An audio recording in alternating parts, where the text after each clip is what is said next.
From Interior Alaska's most trusted news source, this is the Fbx Evening News.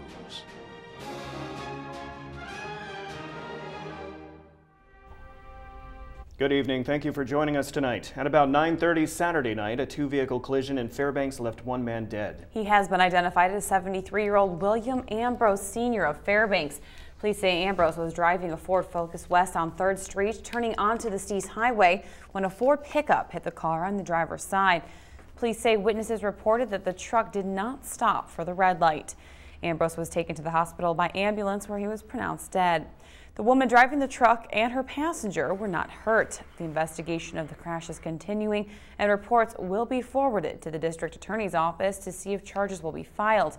The Stees was closed between 3rd Street and College Road for several hours as evidence was gathered at the scene. Officers are using complete mapping to determine exactly what happened at the accident. They do that by noting where the debris is, tire marks, the resting places of the vehicles after the initial point of impact. It's very scientific. They measure everything precisely and run that through computer programs to come up with the exact scenario. Trial for the man accused of killing 2 Alaska State Troopers is set to begin in November. Nathaniel Kangas is charged in the double homicide of Trooper Gabe Rich and Sergeant Scott Johnson on May 1, 2014. Today, lawyers met after agreeing on a psychologist that will evaluate Kangas prior to the trial. During his father, Arvin Kangas' trial, the defense alluded to mental and psychological issues that Nathaniel had prior to the killing. His father and family have since claimed the teenager suffered from multiple mental issues and had been seen at clinics for depression and even reported suicidal tendencies. Prosecutors say they will have Kangas evaluated, and the defense today agreed to share that same unidentified expert. Now, Kangas has been in custody since the murder and was not present today via telephone room from Goose Creek Correctional Center that's located in Wasilla. Trial will be held in Nenana beginning November 9th. The impact of fire on the landscape can alter wildlife habitat, but is a natural part of the boreal forest. However, one UAF professor says what sets the last 2 decades apart from historical record is the growing number of frequency of large fire years. Subsistence hunters who rely on caribou in the fire-prone areas may have fewer available as climate change increases the number and sizes of forest fires in the boreal forest. In a 2014 study, researchers projected the porcupine caribou herd will lose 21% of winter habitat to fire by the end of the century. Interior Alaska has predominantly had black or white spruce trees. However, after the vegetation is burned, it is replaced by young deciduous species such as willow, aspen, and birch, which starts to change the ecosystem over time. UAF professor of forestry and director of the International Arctic Research Center's Scenarios Network and Arctic Planning, Scott Roop, says modeling fire probability provides valuable information to resource managers. The Alaska Climate Science Center project changes in regimes, permafrost, and vegetation to better understand landscape scale variations that could provide information for future fire, land use, and wildlife management. The integrated ecosystem model, and what it is it's working with various researchers here at the university that are dealing with issues of permafrost, hydrology, vegetation dynamics, and disturbance, particularly wildfire, and actually getting those groups to work together to try to provide a more complete picture of how all those dynamic processes interact, and particularly in ways that we can hopefully produce information that land managers can use. When we come back, thousands of locals visited downtown this weekend to watch the Golden Days Parade. We'll have details. Also this weekend, the last Red-Green Regatta was underway and contestants sailed down the Chena in their duct tape boats. We'll have a preview of that, those stories and more when we come back. And welcome back. Downtown construction did nothing to deter people from enjoying their Golden Days weekend. Thousands of spectators came to watch the Golden Days Grand Parade, visit the downtown street fair, and cheer on their favorite rubber ducks in the 2015 Rubber Ducky Race. All the events are meant to celebrate Fairbanks' rich and golden history. Reporter Ryan Grimes was there. He has the story. The 2015 Golden Days Grand Parade kicked off without a hitch over the weekend. The Greater Fairbanks Chamber of Commerce hosts the parade and all other Golden Days events. Executive Director Lisa Herbert says the Golden Days Grand Parade is one of the largest in Alaska. We had a lot of new first-time entries this year. We had some from Delta Junction, which was really great to see, just a community collaborative effort here. And a shout out to the 354th Fighter Wing. They helped us stage the entire parade in the back parking lot of the Carlson Center. Kinross Fort Knox Mine had about 25 to 30 parade marshals, making sure everybody was enjoying their parade safely. More than 90 entrants paraded across downtown, including marching bands, clowns on wheels, antique cars, and much, much more. I expected a lot of different people to show up, which has met my expectations. There's a lot of people out here to see this parade today. I think it's fun, you know, for the community. It's one of those things where, like, you know, the one thing that comes along in Fairbanks, you know, everyone comes to have fun, enjoy the sights. People could leave the parade and enjoy the Golden Days Street Fair on 1st and 2nd Avenue, featuring old-time games, petting zoos, and good food and drinks from local businesses. I think every year just keeps getting better and better. Just hours after the parade concluded, the 2015 Rubber Ducky Race was ready to start on the Chena River. I'm really looking forward to seeing like a waterfall of rubber duckies.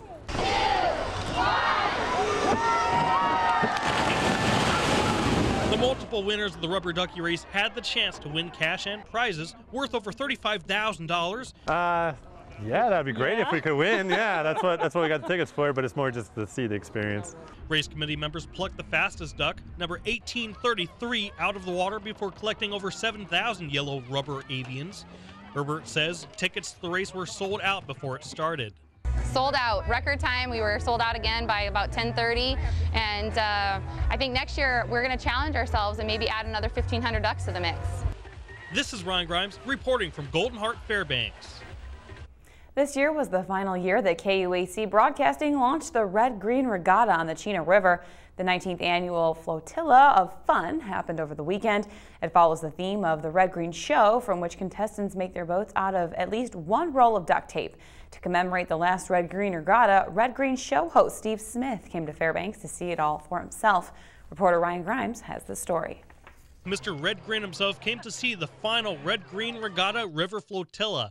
This is honestly an honor for me to come up here and be with you folks who have done this stupid thing for so long. 79 entrants participated in the event. The goal is to float a custom-made duct tape boat from Grail Landing to the Pioneer Park boat ramp.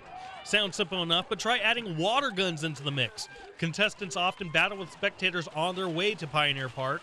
I don't know, man, these guys are being pretty ruthless. I mean, just a few minutes ago, a little kid went by on a Santa Claus boat, and he was a pretty small, and there was water balloons coming at him. It was great. It's the first time I entered it, and last time we'll enter it. But no, it was awesome. It was far better than we expected, and people are really cool out there.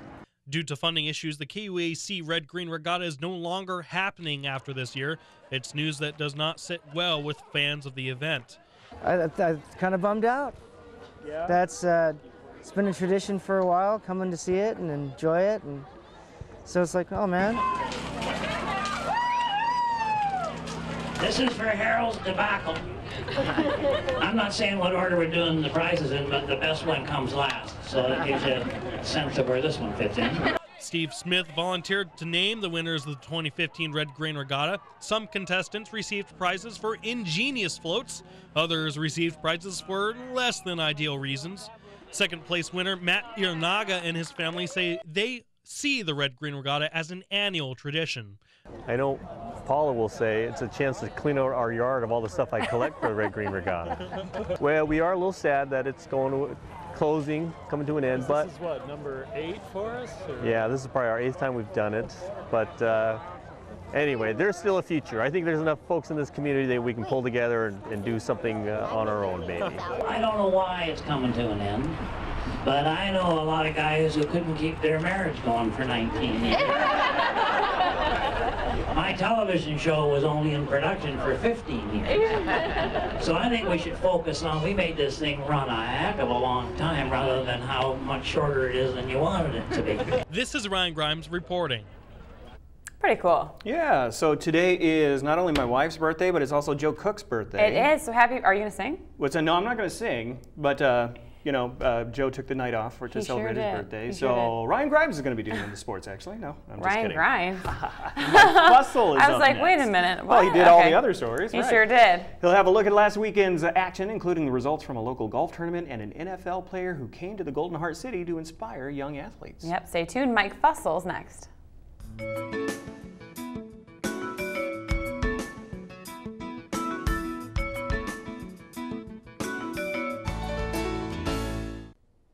And welcome back, sports fans. Mike Fussell here with your weekend recap of interior action. The Fairbanks Gold Panners stepped up to the plate for their last home game of the season Saturday afternoon. The Panners took on the Anchorage Glacier Pilots at Groud Memorial Park. The Fairbanks team was the first to strike, tallying 2 runs in the second inning, but the Pilots would answer back pretty quickly, scoring 3 in the top of the third. They even snagged an out-of-the-park home run. The game stayed close until the final inning, but the Pilots would ultimately fly off with the 8-4 win. And the Gold Panners also played on Sunday, extending their losing streak to 6 games in a 5-0 loss against the Anchorage Bucks. The Panners will only play 2 different teams, the Bucks and the Oilers, for the remainder of their season, which will consist of 9 games on the road. And the Fairbanks 2015 Amateur Golf Championships wrapped up on Sunday as well. Jeffrey Leonelli, who was in the 3rd place spot with a 75 after the first round of play, moved up in the rankings to the number 1 spot. He battled it out with Bill Renfrew for the title. Both tallied a total of 231 strokes. That's 15 above par by the end of the tournament. That sent things into a 1-hole playoff situation where the 2 golfers replayed the 18th hole. Leonelli would end up taking the championship, sending Renfrew to the number 2 spot. And Alaskan NFL player Daniel Hardy Jr. stopped into town this weekend to talk with some local athletes. Here's a look at what he had to say about football and life. While school is still out for summer, that doesn't mean learning has come to a halt. In fact, this past Saturday afternoon, some local athletes and other community members got the chance to hear about the experiences of a former NFL player from Alaska. Daniel Hardy Jr. came out to speak to the youth and congregation at Lily of the Valley Church. Hardy, a West Anchorage product, played tight end for the New Orleans Saints and was one of the top tight ends while at Idaho University. A knee injury ended his NFL career, but Hardy says it's opened other doors and even brought him back to Alaska. I just try to encourage these kids and kids that I speak to, like anywhere I go, like a message of hope. Like if I can do it, I'm just a little skinny, goofy kid from Anchorage, Alaska. God bless me with the NFL. He opened that door, closed it, but then he opened so many other ones. And Fairbanks being the one that I get to come to and speak is just like, I'm so honored and blessed. He was drafted in the 7th round by the Tampa Bay Buccaneers in 2011. At the time, he was one of 10 Alaskans in the league. Since leaving the NFL, he found solace in religion, focusing on the Bible and the ministry. He uses scripture and his testimony to motivate other aspiring athletes. Lathrop sophomore basketball player Derek Life says his message of hope and love in the context of religious teachings resonated with our local up-and-coming athletes. I'd say you put a good message on my life. I got influenced by it. You don't have to worry about being into the world. You can worry about putting God first in your life, and you don't have to worry about being a show for your friends or being a show for the girls. You just put God first, and He'll direct your path and everything. Reporting, I'm Mike Fussell. And athletes at the Sourdough Triathlon got a taste of Alaskan surf and turf last weekend. Competitors duked it out in a half Ironman, which consisted of a 1.2-mile swim, a 56-mile bike ride, and a half marathon run at 13.1 miles. 34 individuals and 2 relay teams were among the field that kicked up dust near mile 30 of the Steese Highway. Kinsey Lane came out of the water first in the swimming portion at 22 minutes and 19 seconds. Wind conditions proved to be good for cyclists on the next leg of the race, and Patrick Sartz would ultimately take the overall victory with a time of 4 hours, 20 minutes, and 52 seconds. And some other local racers got out on the trails near Fox to mark a very special year for the Gold Discovery Run. The 16.5-mile race started and finished at Silver Gulch Brewery and celebrated its 50th anniversary. The course is part of the Usabelli Running Series. This year, Devin McDowell took the top spot with a time of 1 hour and 33 minutes and 42 seconds. Christopher Eversman was close behind, finishing only 10 seconds after McDowell. And Erica Burr, she took the number 1 slot in the women's division with a 1 hour and 54-minute time. And that about brings us to the buzzer for sports tonight. Mike Schultz has your full weather forecast coming up next. Thanks for checking in, and we'll see you tomorrow. Hello everyone, welcome back into the Fbx Evening News for a Monday night. Mike Schultz with you once again. Good to be back after vacation. Boy, with some fireworks from Mother Nature had for us all weekend long. Into today, you heard the rumbles of thunder just a little while ago. We're expecting it to continue off and on for the next couple of days, but after that, it looks like a great weekend setting up. We'll talk more about that in just a little bit. Beautiful photograph night. This one's taken by Claudia Grimes. She was in the White Mountain area. And you see this is, you can't quite read it, but this is Moose Creek. We have a lot of moose creeks in Alaska, but this one's the road leading up, and look at the beautiful fireweed along both sides of it. What a great shot that is. And as always, if you have a photograph to share, send it to photos@ktvf11.com. Your number is 63 for the high today, currently 61 degrees, cloudy skies. A thunderstorm has just rolled through. Our low last night, 52. The record high, 91 degrees in 1919 and 35 below in 1957 for the record low. Sunrise and sunset, about 18 hours and 45 minutes. That's a loss of 7 minutes from yesterday. Okay, our satellite and radar is pretty interesting today, obviously, because of all the activity going on across the interior. Still a lot of rain falling across the Anchorage Bowl. If you didn't hear over the weekend, they got hit with some flash flooding, of all things. Downtown, lots of streets flooded. That's out of the picture now. The winds are moving a little favorable position to move the moisture out of there, but they're coming out of the north and bringing a lot of moisture down. And where it's coming from, I don't know, because it's usually dry up there, but also that combined with some heating is helping to trigger those thunderstorms a little closer in around the Fairbanks area. As you can see here, still a lot of storms moving around the Fairbanks area, and to the north, things looks like things are still percolating up there, so we may not be out of the woods yet. This is why we have a small stream advisory in effect until 1:30 tomorrow afternoon for the Parks Highway east to the Richardson Highway. Heavy rain showers will continue for the next couple of days, adding to small streams and rivers, and some flooding is possible. We'll keep on top of it and let you know what's going on there. What else is going on across the rest of the state? No more rain falling over southeast Alaska. Juneau at 56 degrees, Ketchikan 58. Over south central sections warmed up a little bit in Anchorage, 66 degrees. Still a few scattered showers. The same at Kodiak, 62 degrees. Along the Aleutian chain, a little cool at Cold Bay, only 51 degrees. Up and down the west coast, things looking pretty good. Lots of sunshine and 61 degrees at Nome. Chilly at Barrow, 37 degrees. They're looking at mixed rain and snow showers tonight. Can't believe that in almost August. Fort Yukon at 63 and cloudy skies. Lower 48 weather. What do we got going? Well, very nice weather up and down the west coast. Seattle at 74 degrees. San Francisco up to 81. And again, the warm temperatures you would expect at Las Vegas and Phoenix, 102 and 106. Thunderstorms across the central plains. Some of those possibly severe. Look at Denver, 97 degrees, and Dallas at 100 degrees. So the hot temperatures continue over the deep south. To the east we go, still very warm at St. Louis. Not too bad in New York, although still pretty warm. Very warm in Washington, D.C. And more showers and thunderstorms over the deep south with temperatures in the 90s. On the satellite and radar, you see a little bit of shower and thunderstorm activity moving across the St. Louis area.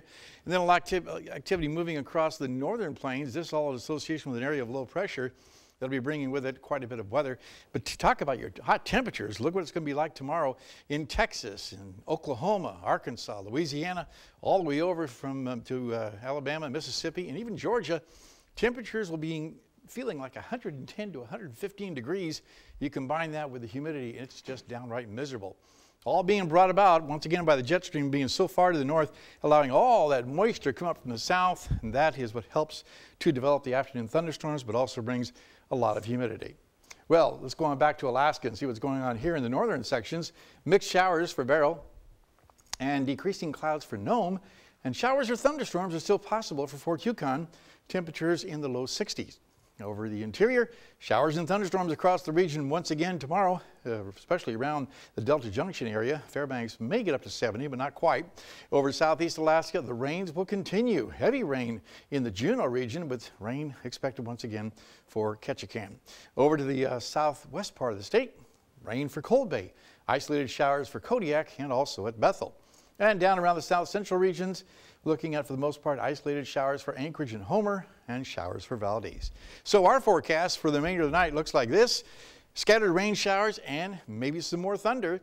Overnight low about 54 degrees. Tomorrow's forecast, should say, 69 degrees. Showers likely with isolated thunderstorms again. But the 70, or the 5-day, I should say, maybe the 7-day, looking at the 5-day, you can see looking all the way out. Things get a lot better heading in toward Friday, Saturday, and Sunday. And temperatures will be right around the 70-degree mark. No precipitation expected. And overnight lows will also once again be in the mid-50s. But boy, that was some heavy rain we got this afternoon. You know, over the weekend, I saw some people on social media posting photos of hail. Yep. In some areas. Yeah, I heard thunder Saturday afternoon, and it didn't surprise me. You get thunder, you're going to have a good chance of getting hail. I wouldn't be surprised if this storm that went through that dropped some hail somewhere too. Wow. Well, if anybody's got photos, bring them in. We'll always share them with us on Facebook. Very good. We'll share them with you. Absolutely. Okay, thanks, guys. That will wrap up this edition of the Fbx Evening News. We are glad you could join us. Well, tonight on NBC Nightly News, hear how a single man has left New York to fight ISIS in Syria. That's up next with Lester Holt. And join us here 6 days a week at 6 and 11 or online anytime at webcenter11.com. All righty, from all of us here at the News Center, we hope you have a good night. Good night.